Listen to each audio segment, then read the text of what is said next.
आई भैया मैं राकेश यादव पप्पू बाबा बिरहा लोकगीत गायक कलाकार बाबा आज जौनपुर के सरजमी पर नटराज स्टूडियो में बाबा उस समाज के गो विडम्बना समाज का गलती बाबा आप लोगन के बीच में बिरहा के रूप में प्रस्तुत करे जा रहल बानी। अंकुर भैया के देख रेख में, राहुल भैया के देख रेख में एक रिकॉर्डिंग चल रहल बा। भूमिका के लाइन में कहना बा मास्टर साहब का,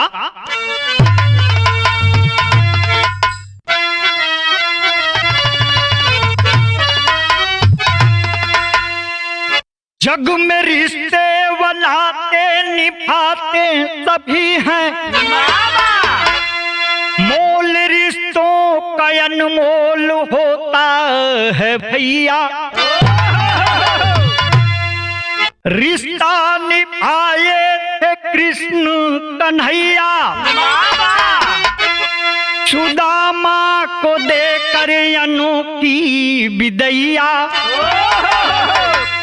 राम भक्त पर्वत थे हाथ पर उठाए, रिश्ता निभाए लाए सजीवन कपिरैया। क्यों आज रिश्ते कलंकित हम करते, कहे एकलव्य कैसन आइल समैया।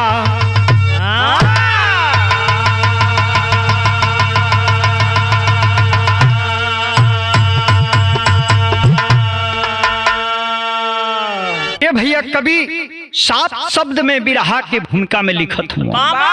राम के भक्त पर्वत पे हाथ तब उठाए, अरे रिश्ता निभाए लाए सजीवन कपिरैया। अरे क्यों याद रिश्ते कलंकित हम करते, कहें एकलव्य कैसन आईली कलयुगी समैया। ये भैया भरोसा जब ना रही, भरोसे पर दुनिया टिकल है। ये धरती माई भरोसा पर टिकल है। आज जब भरोसा डगमगा जाए ये बाबू तो जीवन नरक बन जाला। हमारे बिरहा में एक लाइन गजल लगत हमारे साथ कैसे,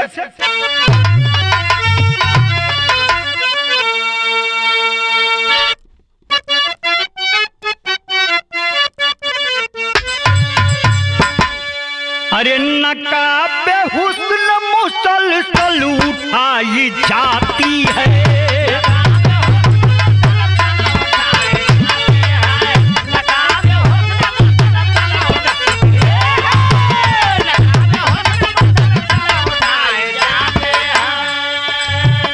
अरे नकाबे हुस्न मुसलसल उठाई जाती है, उठाई जाती है।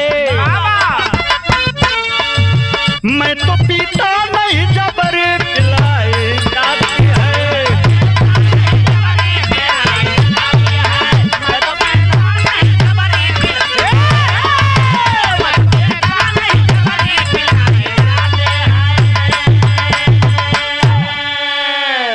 ई तो बिरहा प्रेमी आप लोगों के मौज बदे रहल है।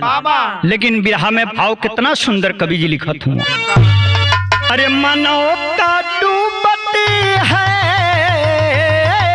हो, अरे मनो का डूबती है वान है आन बना।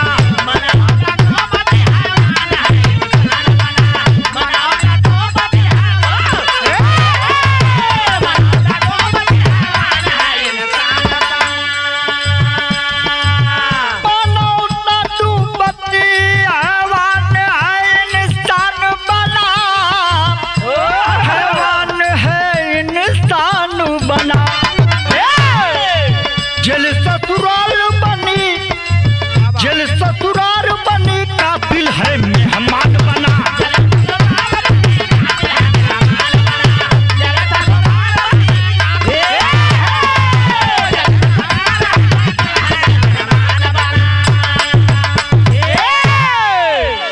वाह कवि जी पूरा यह कलयुग के ही तो ये लाइन में पिरो देले बाड़ी।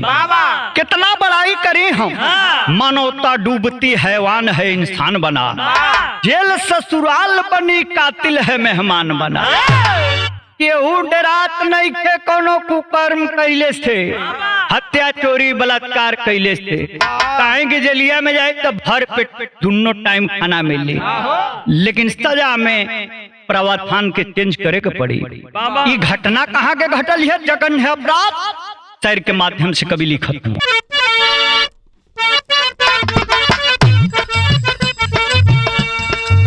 हवस को मन में ले हवसी याग धधकाते हैं, कर्म घिनौ न करे समाज को जलाते हैं। उत्तर प्रदेश जिला हापुड़ की कहानी है, थाना बहादुरगढ़ बूढ़े की शैतानी है। पत्नी सीमा पति रोहन दुई ललनवा हो, बड़े बेटी सीमा से चहकल बा घरे अंगनवा हो। पितल कुछ दिन माई रीमा भगवान लगे गईली, पितल कुछ दिन माई रीमा भगवान लगे गईली। रोहन के सर पे तब भारी जिम्मेवारी आईली।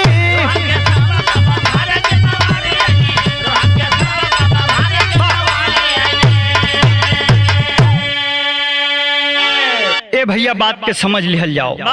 उत्तर प्रदेश का हापुड़ जिला का ही बात हो, थाना बहादुरगढ़ बतावल गई। हमें कई एगो उम्रदार व्यक्ति का इतना घिनौना, इतना बेढंग का अपराध बा, गाँव में भी बाबू कलेजा द्रवित हो जाता। रीमा माई बाड़ी और रोहन जोन बा की पति बाड़ा, दुइये ललना बाड़ा। आज जोन की एगो बड़की लड़किया का जोन बाकी नाम सीमा बतावल गई। और सीमा धीरे धीरे जवानी की तरफ अग्रसर निरंतर बढ़त जात बा। ये भैया कुछ दिन भइल हो और रीमा जवन है कि माई हो, सीमा का माई भगवान लगे चल गई। अब जवन बा कि रोहन ही चलावत ना घर के, दूगो लइका हो, एगो सुकुमारी बिटिया लेके चलावत हुआ, समाज से लड़त हुआ, बेटवन का इंतजाम करके परवरिश बढ़िया से करत ना। लेकिन बिरहा में तर्ज बदलत हमारे साहब कैसे।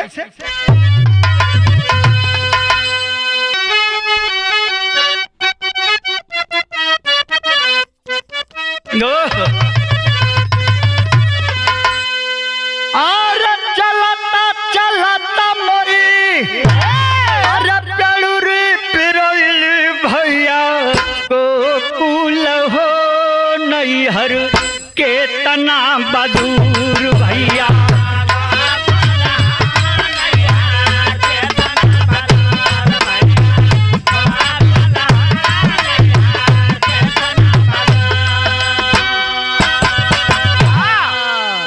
लेकिन मौके वारदात को कभी पन्ने पर लिख रहे हैं क्या। धीरे धीरे रीमा के दुधिया भुलैली भैया, बचवा न हो भैया, बचवा न हो, पढ़े जाले स्कूल भैया।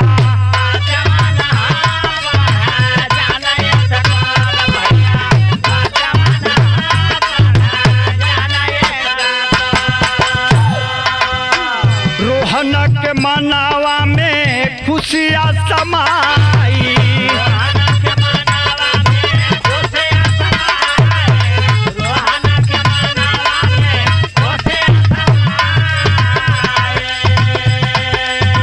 बचवन के सहूर देखी मन हरसाई।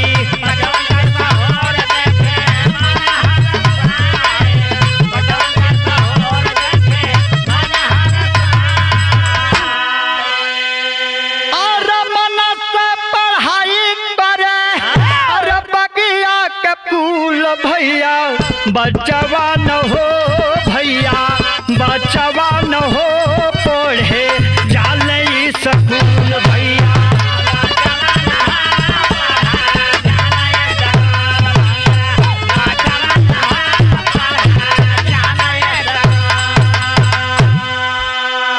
ए बाबू रोहन दुख के समय अर्धांगिनी के धीरे धीरे बुलाए का प्रयास करत हूँ।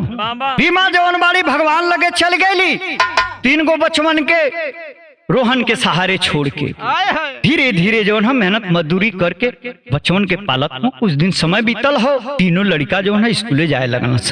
मन में बड़ी खुशी बा कि ठीक बा, समाज से आंख मिला के हम बतिया पाई, या हमार कोनो बचवा एगो तले हो जाई कहीं। बिरहा में बड़ी मार्मिक तर्ज लगत हमार सब का समय का बदलाव है।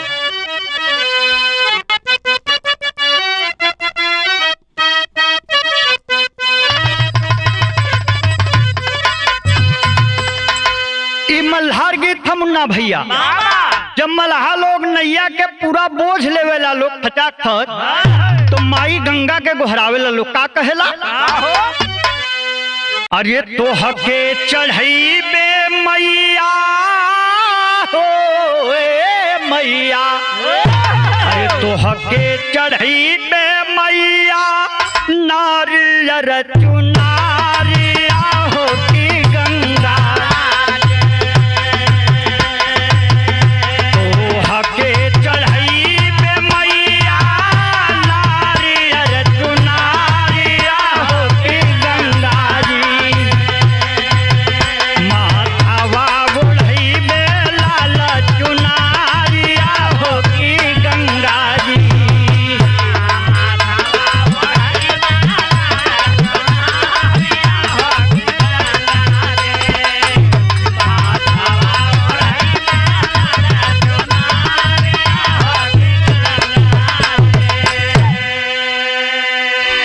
भगवान का मर्जी। जब विपत आफत देला ना ए भैया, ओकर कोनो सीमा ना रखेला ना। देखी हो संजोगन एगो घटना का घटत हो, अरे ड्यूटी से आवत भइल हो राम जी, अरे ड्यूटी से आवत भइल, औरत से भिड़ा नवा हो सुगनवा उड़ले,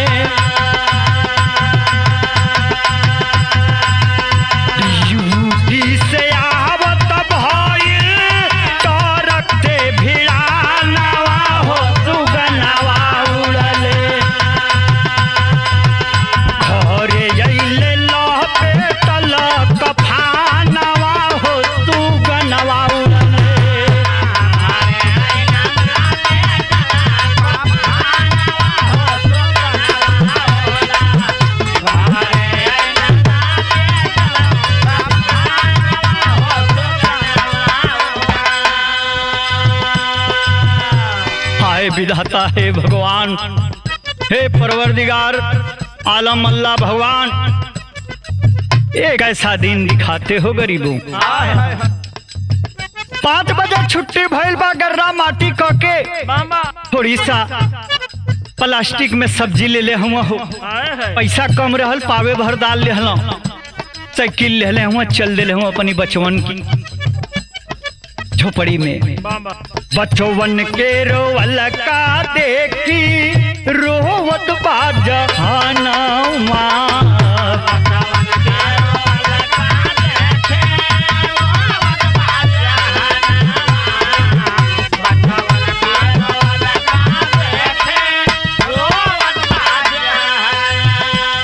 चलल हुआ बीच रास्ता में सूरज भैया एक्सीडेंट हो जाता है, ट्रक वाला उस साइकिल पर टक्कर मारता है, स्पोर्ट डेथ मौत हो जाती है, और जो है कि उसकी धोती को कफन बना के गांव के लोग जब सांस नब्ज टटोलते हैं, प्राण पखेरु उड़ गया है साथियों, जब लेके जा रहे हैं लोग, बचवा कुल की हार मार मार के रोवत हुआ, खतिया पर लोटत हुआ, तो इसमें का भाव कहवा थोड़ी कैला पापा रहल तू सहारावा, कहवा थोड़ी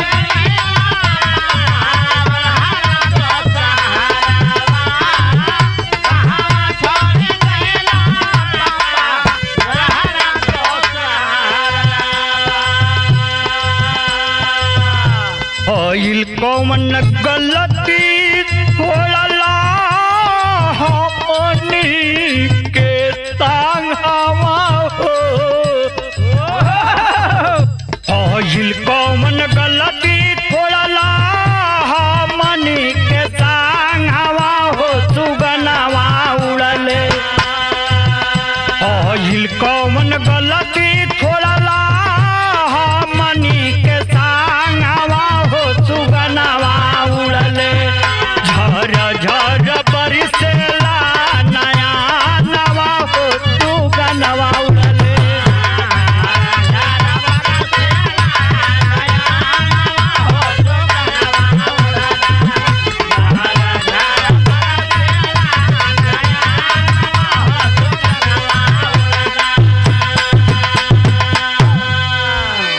ए बाबू दूगो लड़का है, एगो बिटिया सीमा का तो दुनिया उजड़ गई। माई बचपने में साथ छोड़ के चल गई। एक के जिए का सहारा बाबूजी रहा। हाँ, शाम सुबह के खाना पीना के व्यवस्था करत रहा, स्कूल का फीस कापी के व्यवस्था करत रहा।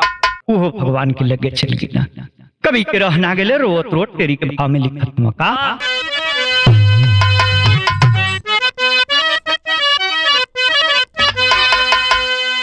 पीठनवा पिधना लिख के भेजले, अरे के मिले है जीवन कब होई है मारा नवा। पिधनवा पिधना लिख के भेजले,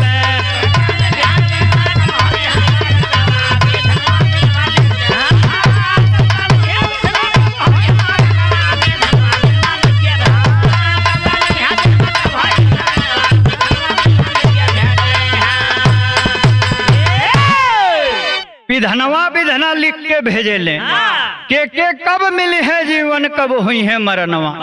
विधनवा विधना लिख के भेजे ला, गम की बदरी है छाई, गम की बदरी है छाई,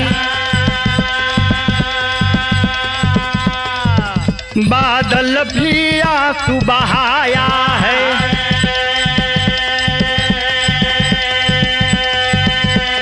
समसान पे रखी आई, मुखाग्नि बेटा लगाया है, अग्निया गोश में सब को लाई, फिर बेटा अस्थि बहाया है, छाया गम का कोहरा, चहुदिस छाया गम का कोहरा, सब लोग तब घाट नहाया है।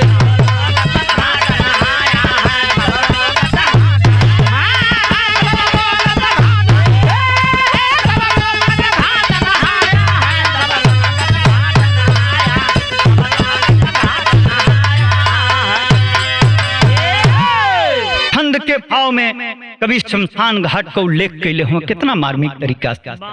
ये बाबू जे अपने के बड़ा घमंडी मनत होखे ना, तो 2-4 बार शमशान घाट पर ले जा, 2-4 गो सौ मुर्दा के जलत देखी ना दिमागवा बदल जाई, लेकिन थोड़ी के देर तक बदल रहेला, फिर वही जगह ही पा जाला। मुखाग्नि बेटा देता है बाबू, वही जन्मल का हो, वही मुहवा में अगिया का लुकड़वा पेश दिहलस, और धू धू करके चल चिता जौन है कि जल जात क्या राख बन गई ना, अस्थि कलश के जौन है कि राख के गंगा में विसर्जित हो गई कर देता। तर्ज बदलत हो बात था बिरहा में, कैसे?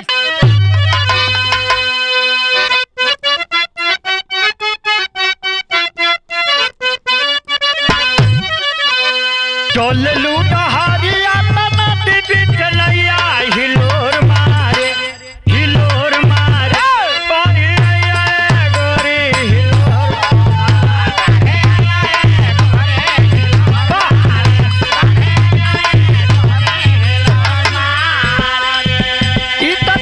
आप लोगन के मौज बदे, लेकिन बिरहा में भाव वो समय का मौके बर्दात के कभी लिखत हुआ, जब तीनों दूगो लड़का एगो लड़की सीमा अकेलापन महसूस करत हो, कुछ दिन समय बीतल हो, भगवान के तरफ फोटोआ के देख के रोवत न सा झर झर।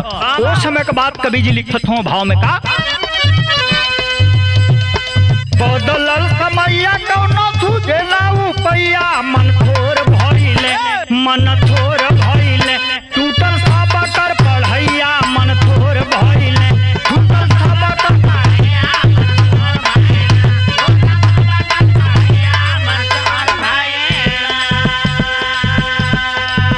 रोहना के मौसया के कोहे समझाई,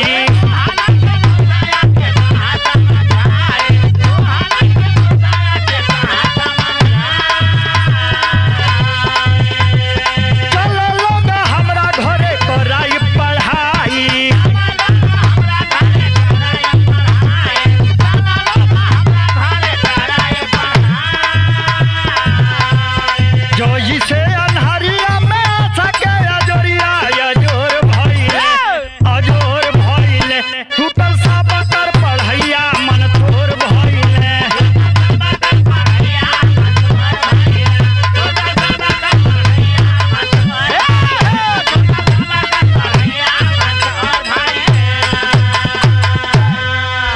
ए बाबू कुछ दिन बीतल हो, सब तीनों लड़का उदास हो। आस पास के लोग खाना पीना के पूछ देता कि सब अपने में परेशान है भैया। जे जितना भी अमीर होके ना वो अपनी खातिर गरीबे। ए भैया कुछ दिन बीतल हो, पढ़ाई लिखाई सब बंद हो गई, लड़का खेले खेले के महंग हो गई। रोहन जवन बा जौन पिताजी हुआ उन्हीं का मौसा पहुंचल हुआ, कहले हुआ कि ऐसा है हे गांव का प्रधान, तीनों लड़कन के हम अपनी घरे लेके जाते हैं, हम इन्हन का परवरिश करब, कौन का बड़ा एहसान बा हमरा ऊपर।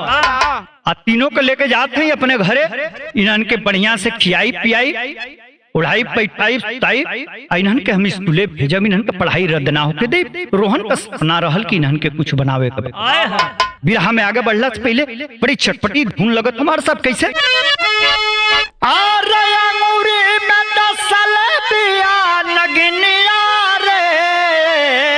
ननदो तैया के बुलाई दा।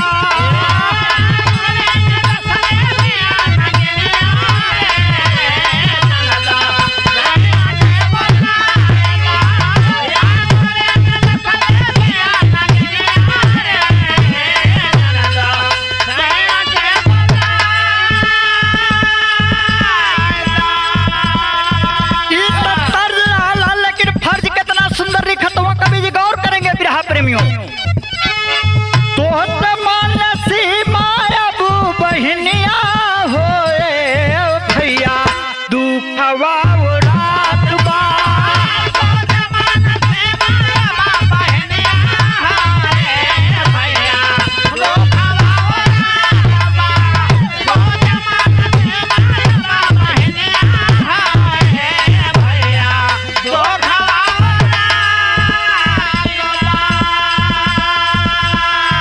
धीरे धीरे भैली 13 साल के उमरिया,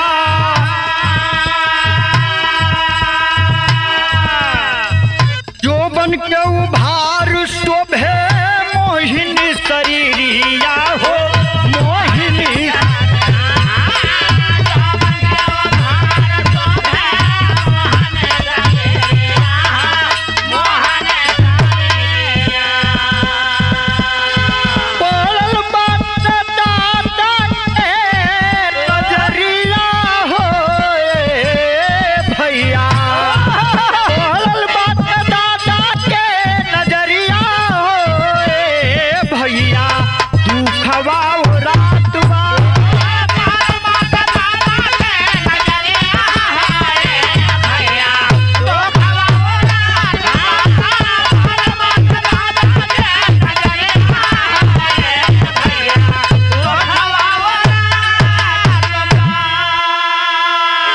देखी तरकुल से गिरल तक खजूर पटकल, ई कहावत बड़ी चर्चा रहेले। ए पिया लइका बड़ा खुश पाना सकी, ठीक बा पापा का मौसा हुआ तो हमनियों का मौसा लगी हो, इनके घरे में चलत है जा खूब पढ़ल लिखल जाए। पढ़ाई लिखाई एडमिशन तो हो गई स्थानीय प्राथमिक विद्यालय में पढ़े जात हुआ सा। अभी जवन सीमा बाटे धीरे धीरे 13 साल उम्र हो गई। रोहन की मौसा का अर्धांगिनी जौन बारी भगवान लगे चल गई, अब अकेले अकेले रहे लगल हुआ हो। इधर उमरिया जौन बा किशोरावस्था के तीरथ जौन है कि सीमा को आगे बढ़ जाता हो। उभार जौन बा अंक उभार जैसे खूबसूरती बरसावता ओकरा शरीर पर। ये बाबू धीरे धीरे समय बीते लगल हो और बुढ़वा दादा लगी हाँ उनका नियत खराब होने लगल। जौन है कि एक दिन धलेत बाणा अपन मन का बात कहत हुआ, लेकिन विदेशिया में कवि के लिखे पढ़ो। एक दिन सीमा के दादा धैलया कवरिया हो, हंसी हंसी करे लगल प्रेम के जी करियो। रोवे लगली सीमा कहे अधई के चरनिया हो, ई का करेला दादा आई हमारी भिरिया। दादा धमकावे लगले अब समाज आवे लगले दोनों भाईन के अब दबा दे गटैया। अरे सीमा तब डेराई गईली गोदा में समाई गईली खुनवा के आंसुरो वे भरी भरी नजरिया। ए बाबू बहुत दिन से ताक लगा के उ बुढ़वा तेरा में रह देख लेबा के दुनो एकर भयवा सुत गइल न जहां सुतल बा सीमा जाके कलाई पकड़ ले मन राख दा तो के सब भाई प्रॉपर्टी हम लिख दे कौन मन करे तवन कहा काल से खाना पीना में हम और बढ़ा दे कौन मन करे पहने खाती ओके बतावा हम खरीद के लिया दे लेकिन हमार बात मान जा। ये बाबू सीमा रोवे लगल है भले ई का करत हुआ ऐसा आज तक भइले ही ना ह तो के शर्म लाज नहीं लगत हो समझ ले बाबू बुढ़वा कि देखत तनी त बतियो ना हल्ला हो जाई चारों तरफ हमार नाक कट जाई हमार कमो ना बनल मर ले बा एक झपड़ धमकौले कर बात नहीं मानोगी तुम्हारे दोनों भाइयों को तुम्हारे सामने गला घोंट कर मार देंगे नंबर तुम्हारा रहेगा कुछ नहीं बिगड़ेगा। मैं कह दूंगा मैं बुजुर्ग सो रहा था कोई चोर आया है ऐसा करके चला गया। ये बाबू डर से थरथरा गई बे सीमा तरंगा में कभी लिखत हूँ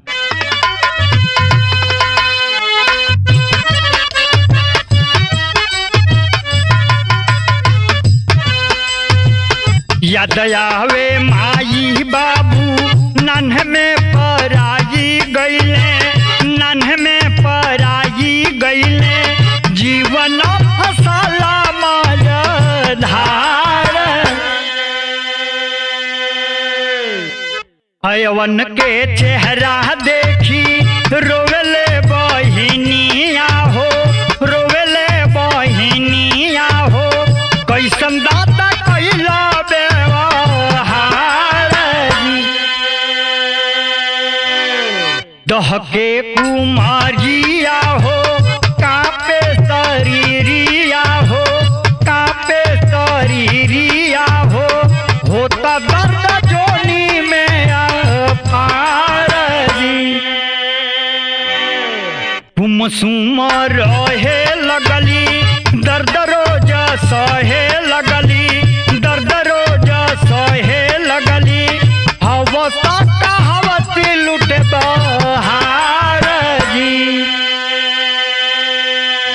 ये भैया शक्ति बढ़ावे वाली गोली लेके आई है उ बुढ़वा के शर्म नहीं थे हो पकटिया में से निकाल के खैलस बलात्कार पे बलात्कार उस सीमा बिटिया का कर देता है। सीमा रो रही है जैसे जमीन ही सक गई हो उसके लिए जीने का कोई इरादा नहीं है लेकिन बच्चों के तरफ देख करके रो रही है तो नहीं मुझे जीना पड़ेगा मैं बड़ी हूँ अगर नहीं रहूंगी तो माँ बाप बचपन में ही साथ छोड़ के चले गए इनका कौन सहारा होगा। एक जगह आए तो ये हौसी निकला दरिंदा निकल गया। ये बाबू रोज बलात्कार पे बलात्कार करते जा रहा है पहपट में कवि को लिखना पड़ा है।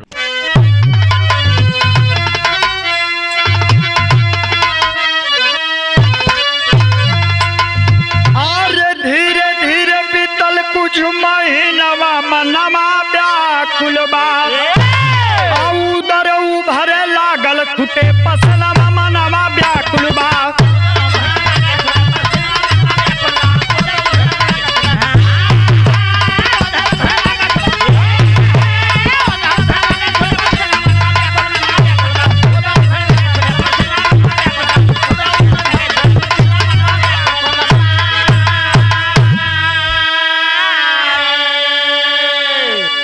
बगल के अवरतिया जब ले गईली हॉस्पिटलवा हो अल्ट्रासाउंड में दिखल बाटे हो माह के टोकरवा हो अरे जोरे जोरे दादा के लागल सबके दिलवा मनवा व्याकुल बा उधर उभरे लागल छूटे पसनवा मनवा व्याकुल बा।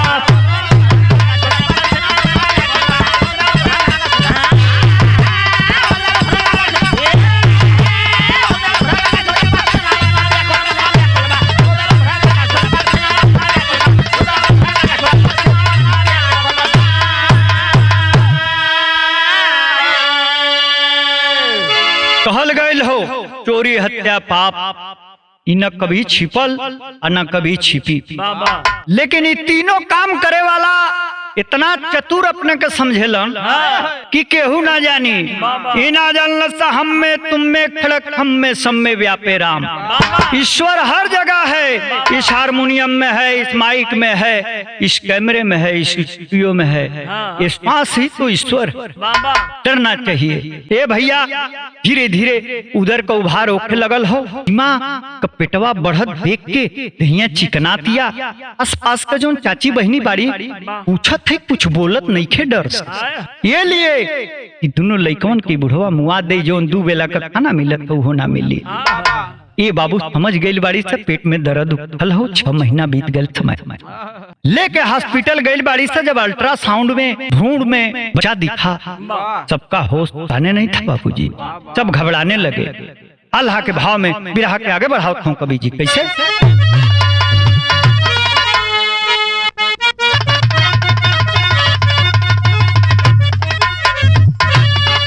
अरे चाइल्ड केयर टीमिया के, चाइल्ड केयर टीमिया के डॉक्टर बोलवले भैया। संगे थानेदार गइले हॉस्पिटल पे।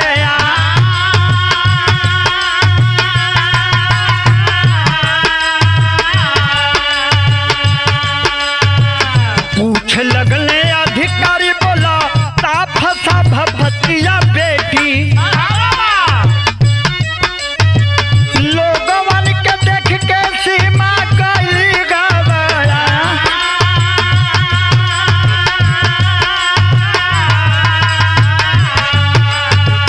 थर थर कापे करे कौनो ना बयनवा भैया। हो के बेहोश गिरल बेटा पे भैया।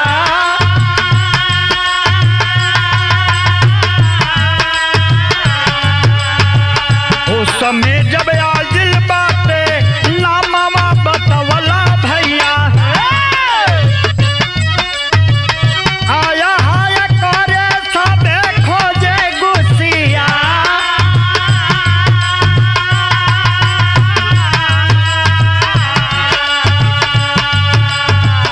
होइल बा फरार बुढ़वा मिल नाही कतही भैया। मिलल दूर झोपड़ी में बैठल बालूका।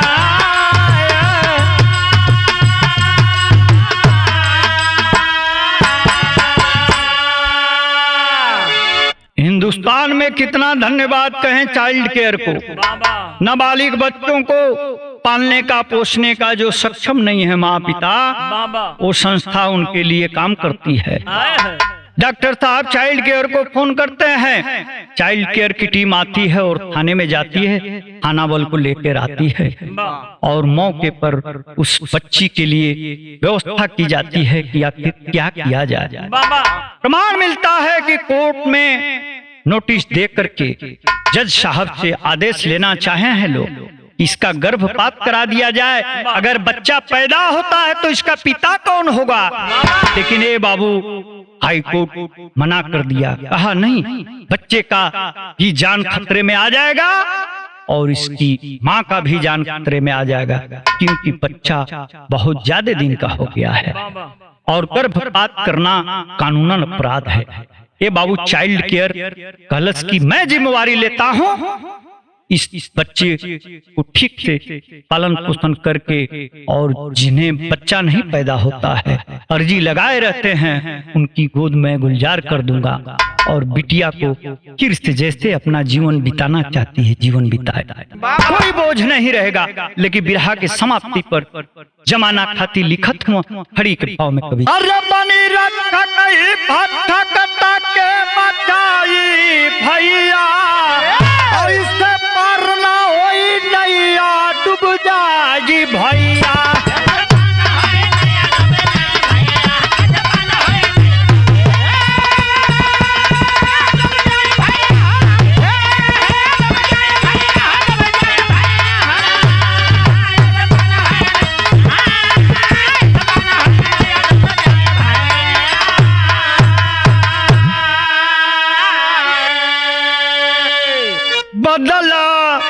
बदल के ईमान काहे बनला शैतान हो, हंसी तब जहां न मिली हुकवे इनाम हो। अरे मानसिक रोगवन के कवन बा दवाई भैया, कैसे पार होई नैया डूब जाई भैया।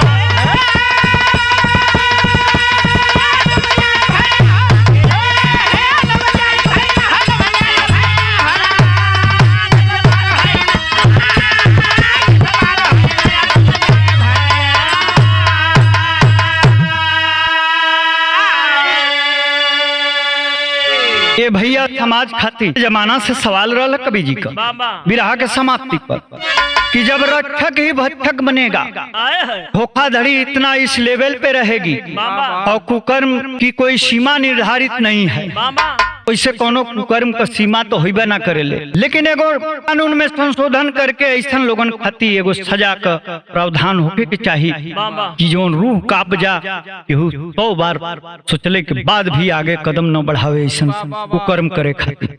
कुसुम पराग स्वामी गुरु जद्दू कैसा है परिवेश, अरे कहे सुरेंद्र काशी, अरे 34 बढ़ा कलेश हो। विधनवा विधना लिख के भेजले, राकेश एकलव्य के बिरहा खजाना।